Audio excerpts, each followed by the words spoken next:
कानून साजी हमने करनी है स्टेट बैंक ऑफ पाकिस्तान के हवाले से, और उसके जो इम्पैक्ट हैं वो भी पैसों की शक्ल में अवाम के ऊपर आने हैं। तो अगले आने वाले 6 महीने हैं, इसके रोज़ बरोज़ इस तरह के इंजेक्शन अवाम को लगते रहेंगे, और ये किसी के भी बस की बात नहीं है। उसमें आने वाले तकरीबन 1 महीने के अंदर अंदर आप ये देखेंगे कि 160% तक गैस की कीमत में इजाफा मतवक्को है, और इतना ही इजाफा तकरीबन इससे या थोड़ा सा कम होगा। SSGC के भी जो रेवेन्यू रिक्वायरमेंट है वो भी तकरीबन इससे मिलती जुलती है। पाकिस्तान मीडिया बात कर रहा है पाकिस्तान में आ रहे एक बहुत बड़े बदलाव के बारे में, और ये बदलाव है कि पाकिस्तान एक बार फिर से गुलाम देश बनने जा रहा है। पाकिस्तान बहुत जल्द अपनी आज़ादी खोने वाला है। आने वाले समय में पाकिस्तान में वही होगा जो वेस्ट चाहेगा।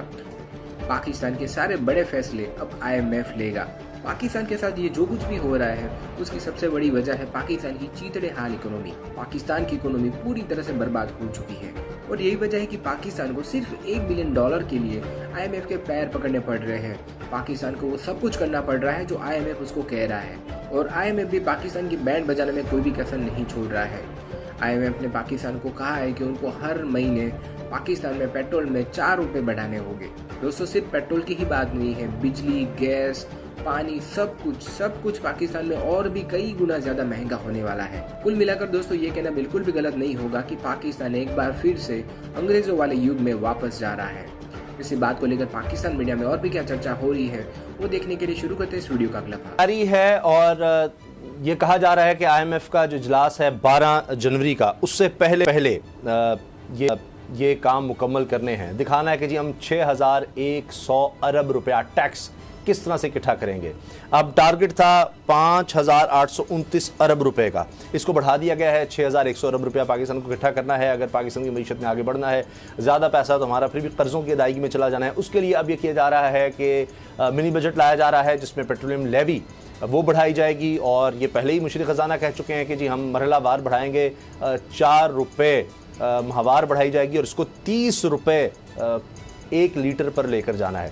तो तकरीबन 356 अरब रुपए इस तरह से इकट्ठे होंगे। इसके अलावा 350 अरब रुपए जो टैक्स छूट दी गई थी बजट में, अब वो ख़त्म की जाएगी। मुख्तलिफ जगहों पर मसलन टैक्स छूट दी जाती है कि ये काम आप करेंगे, इस पर टैक्स नहीं है, इस पर टैक्स नहीं है, तो वो सब ख़त्म किए जाएंगे। अब टैक्स वहाँ से भी हासिल करना होगा। लेकिन एक बात जो कही जा रही है गुलाम साहब के जी 600 अरब रुपए लेने थे पेट्रोलियम लेवी से, और ये टारगेट यही था, लेकिन इसको कम करने की इजाज़त दे दी है, 356 अरब रुपया कर दिया गया है।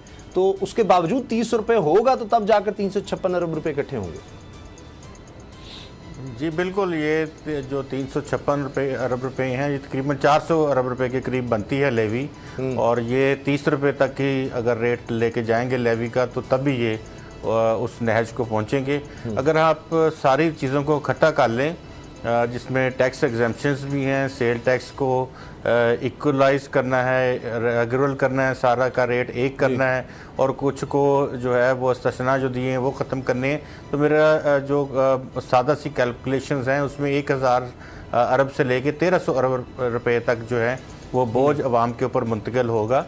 और उसके लिए इन्होंने क्योंकि अभी एग्री किया था IMF के साथ, तो उसी वजह से पाकिस्तान को उन्होंने प्रोविजनली स्टाफ लेवल कंसल्टेशन जो थी उसमें इनको ग्रीन सिग्नल दिया।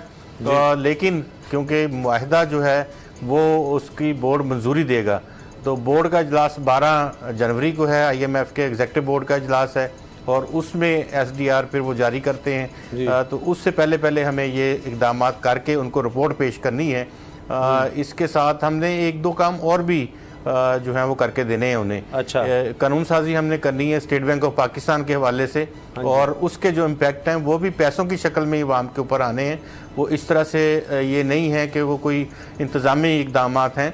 उन इकदामात को जो वो डॉलर रजीम को फ्री फ्लोट पे लेके जाना, और उसके बाद शरह सूद जो है उसको स्टेट बैंक ऑफ पाकिस्तान की मर्ज़ी के मुताबिक उसको ढालना, तो उसके भी मईशत पर और अवाम पर उसके असरात एटलीस्ट वो 400-500 बिलियन के वो भी असरात मुरतब होंगे, शायद इससे भी ज़्यादा हों। अच्छा। तो हम जो अगले आने वाले 6 महीने हैं इसके रोज़ बरोज़ इस तरह के इंजेक्शन अवाम को लगते रहेंगे, और ये किसी के भी बस की बात नहीं है। अभी सऊदी अरब की जानिब से जो पाकिस्तान को वादा किया गया था वो रकम जो है वो पाकिस्तान को जो ही IMF का प्रोग्राम फाइनल हुआ हमारा 2 रोज़ कबल, तो सऊदी अरब की जानिब से भी वो रकम पाकिस्तान को मिल गई है।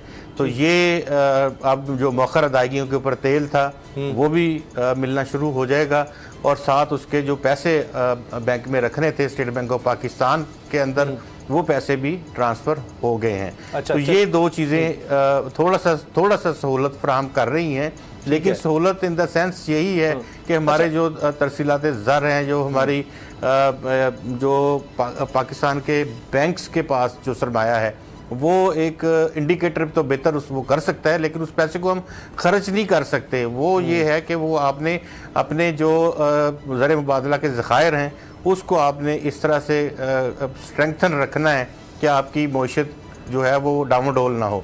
तो ये एक्चुअल फिगर है। और इसमें ये एक और बात भी मैं ऐड अप कर दूं कि इसमें गैस कंपनीज ने भी इजाफे जो है गैस की कीमतों में, उसके लिए उन्होंने अपनी अपनी रेवेन्यू रिक्वायरमेंट्स भिजवा दी हैं, और सुई नॉर्दर्न गैस कंपनी के जो रेट्स हैं उसमें आने वाले तकरीबन 1 महीने के अंदर अंदर आप ये देखेंगे कि 160% तक गैस की कीमत में इजाफा मतवक्को है, और इतना ही इजाफा तकरीबन इससे या थोड़ा सा कम होगा SSGC के भी जो रेवेन्यू रिक्वायरमेंट है वो भी तकरीबन इससे मिलती जुलती है। कंपनियां अपने जो UFG है उसको ख़त्म नहीं कर पा रही, चोरी गैस की ख़त्म नहीं कर पा रही।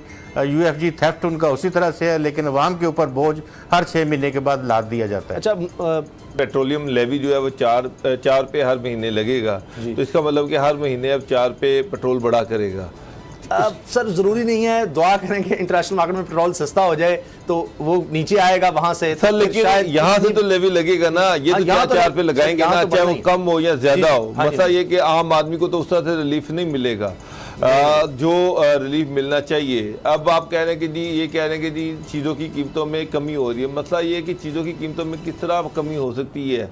आप अभी बात करें जी टमाटर, ये सारा कुछ, अभी आपकी जो है खाद है वो तो चली गई 9,000 रुपये की बोरी, जब 9,000 की चली गई।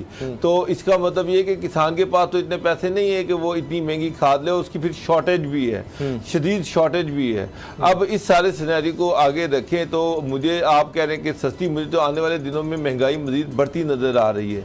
मतलब इस तरह एक गवर्नेंस का कोई कंट्रोल सर, अगर किसान कार्ड है नहीं है, गैस नहीं मिलेगी तो फर्टिलाइजर कंपनी जो है वो खाद नहीं बना सकेंगी, खाद नहीं बनाएंगी तो शॉर्टेज हो जाएगी, उसके बाद उसकी जो है वो होर्डिंग भी हो जाएगी। सिंध में ये फेडरल गवर्नमेंट इल्ज़ाम लगा रही है कि सिंध गवर्नमेंट ने होर्डिंग की हुई है। अभी कल मेरी चीफ सेक्रेटरी पंजाब से बात हो रही थी, वो कहते हैं कि जी 80,000 बोरियां हमने बेची हैं कंट्रोल रेट पे, लेकिन अब हमारे लिए पॉसिबल नहीं है क्योंकि बोरियां ख़त्म हो रही हैं, तो गंदम हमारे पास ख़त्म हो रही है, सॉरी ये जो है यूरिया जो है, खाद जो है, और सिंध गवर्नमेंट तो स्टॉक रिलीज़ नहीं कर रही। अगर वो स्टॉक रिलीज़ नहीं करती तो इसकी शॉर्टेज जो है बढ़ जाएगी। अब ये खुद मान रहे हैं कि अगर खाद की शॉर्टेज बढ़ जाती है तो 25 से 30% जो गंदम की जो है फसल है उसमें 25 से 30% शॉर्टफॉल आएगा। अब 25 से 30% शॉर्टफॉल का मतलब आप सारा समझते हैं, तो चीजें नहीं हो रही। ये आप ये बड़ी सर, या तो गंदम की प्राइस और ज्यादा इंक्रीज कर दी जाए अभी, इतनी के लोग जो हैं उसको देखते हुए किसान जो है वो फिर उसको इंसेंटिव मिलेगा कि मैं ज्यादा लगाऊं, लेकिन फिर वही मसला है कि उसके पास पैसे कहां से आएंगे।